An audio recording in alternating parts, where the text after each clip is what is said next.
Good morning, sunshine. The earth says hello. Already with my sun drop. I'm back with vlog number 2. Back in the New York groove. That didn't go off. Maybe this one will. Yep, it did. Oh, there's the confetti. Cool. And Ian, I don't want to hear no bullshit about me wearing your hat. Because I do what I want. Real talk. All day. Every day. Me. By myself. One gun. One bullet. Yeah, what am I doing with my life? From now on, it's going to be a signature thing in my vlog. You're going to see this guy in the background here. I call him Reggie. He's a teddy bear that my girlfriend gave to me a while back. And before I get started, there's one thing I'd like to say to one of my best friends in the whole world, Jacob Pop.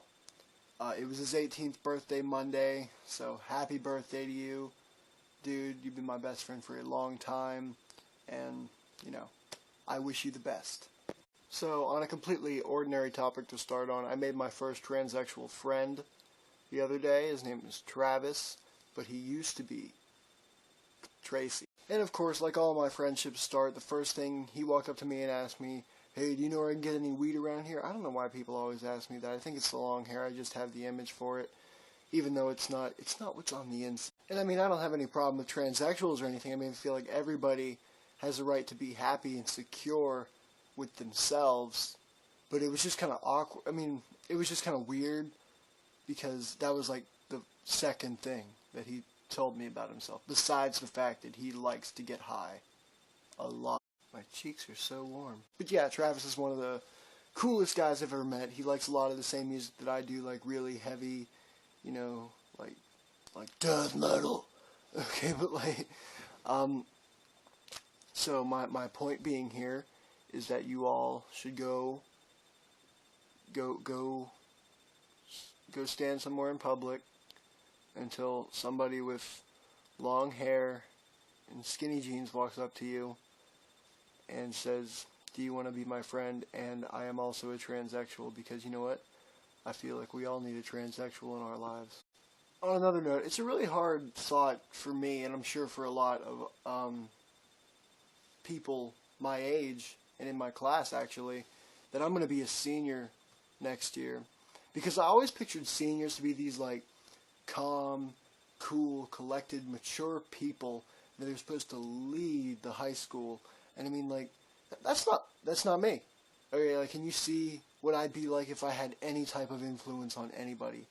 It'd be chaos. I almost got kicked out of my childcare class, well, early childhood education, because I was reading a book to the kids, and one of them, I mean, like, I was reading a book to a couple of the kids, and then I ended up saying "fuck" like really loud. It slipped in front of all the kids, and oh my god, that was such an embarrassing but funny moment that I'm probably going to get shit about for the rest of my high school career, which isn't that long. And am I the only one that's like legitimately like pissed off that they closed Black Rose Antiques at the Franklin Mall?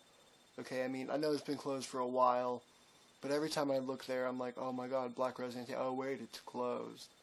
And then a little part of me dies inside. Oh, and something I want to tell you guys is, like I said earlier in the video when I wished a happy birthday to my friend Jake, I feel like in honor of his 18th birthday, I should tell you guys a story. Alright, a long time ago, it was December 9th, 2012, and we were playing a show at the Rex Theater that night. Well, it wasn't our show, it was a Battle of the Bands. It was with Bullet Shells and Church Bells, and I was looking for Jake, and I went outside to find him, and he was outside smoking a cigarette, and when I found him, we just talked and everything, and, you know, we were talking about, like, "Oh, dude, you pumped for the show and everything, I can't wait." And then, out of nowhere, this guy walks up to us. He had, like, a hat on and shorts, and it was winter, and he asked us, this guy was smashed, shit-faced drunk, and he looked at us and he says, "You guys, I've been looking for a fight all night, and you guys are looking pretty tough in your wife beaters," because, you know, we were wife beaters on stage, so that's what we had. and he was like, you guys want to go in the back alley, and I'll take on both of you at the same time. You two versus me. You two will probably win. I've just been looking for a fight all night. And Jake and his was like, nah, we're good, dude. We're just trying to chill, playing a show tonight. And this guy wouldn't let in. He was like, oh, come on, man, just come fight me real quick. I'm not gonna fight you. And out of nowhere, I mean, this guy just starts crying his eyes out on the sidewalk to us, and it was just a really, how do you handle something like that?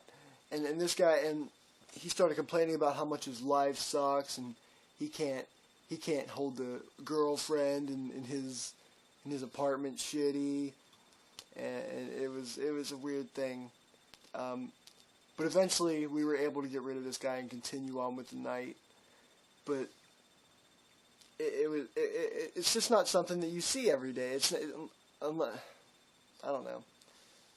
After that, we left and we walked down the street a little bit, and we met this black guy, and he had a garbage bag over himself, you know, and he said, guys, what are you guys doing? Are you playing a show?